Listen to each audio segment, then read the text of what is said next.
Let us turn our attention to Spain, 1936.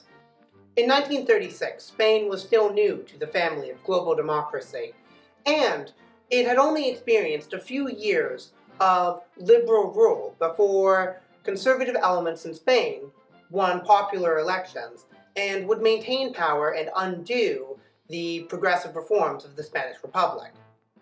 In 1936, a broad left-wing coalition called the Popular Front was able to win the election and begin to implement more reforms.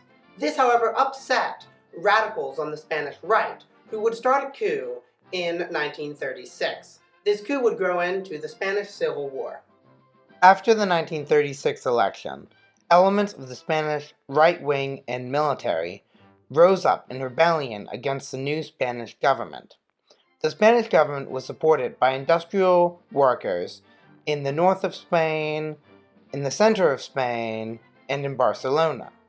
The major centers of the Republic were Asturias in the north, Madrid in the center, and Barcelona in the northeast. The Republic was also supported by the peasant workers of the Spanish South.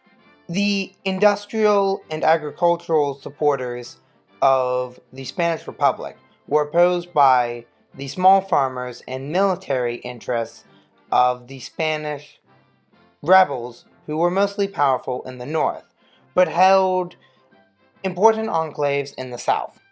One of the main advantages enjoyed by the Spanish rebels or nationalists was the support of Spanish Africa. The Army of Africa, mostly raised from local troops in Morocco, was one of the most effective fighting forces in the Spanish military.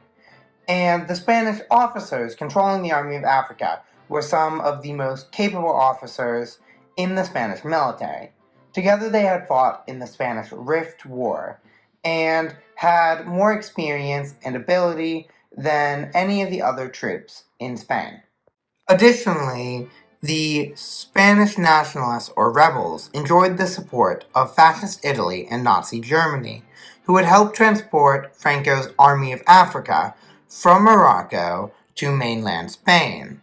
Franco's offensive in southern Spain is often characterized as a colonial conflict, as the Spanish and Moroccan forces acted with extreme brutality against the local peasant population, who were viewed by the Spanish aristocracy as barely human.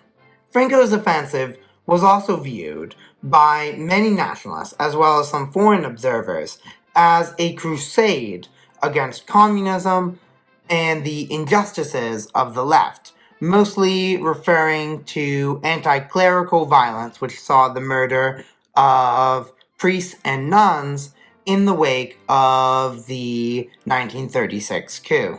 Ironically, many of the most effective crusaders would be Muslim volunteers fighting for the Army of Africa.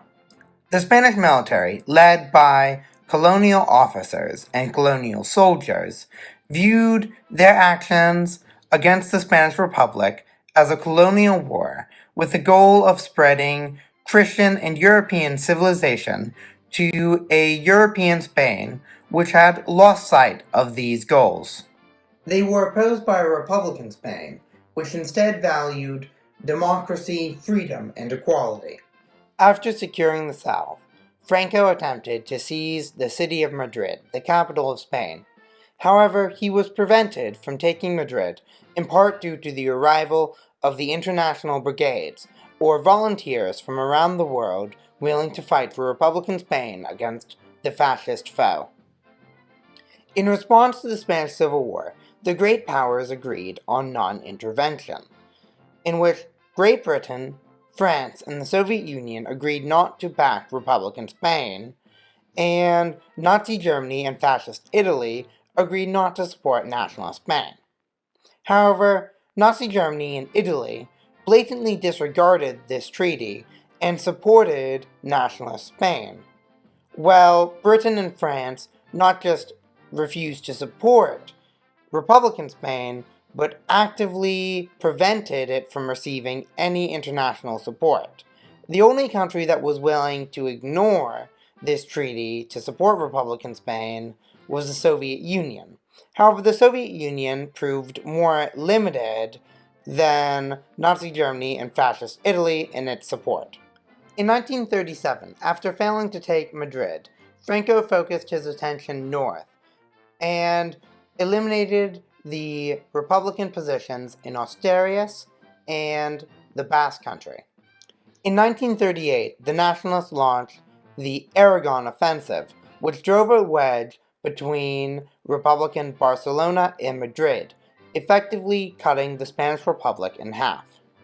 In early 1939, the Spanish rebels or nationalists drove towards the city of Barcelona. After securing Barcelona and cutting off the remainder of Republican Spain from any international support, Franco closed in and collapsed the rest of Spanish Republican resistance. The Spanish Civil War was the first major clash between fascist and democratic forces, and in many ways it would help lead Europe towards another world war.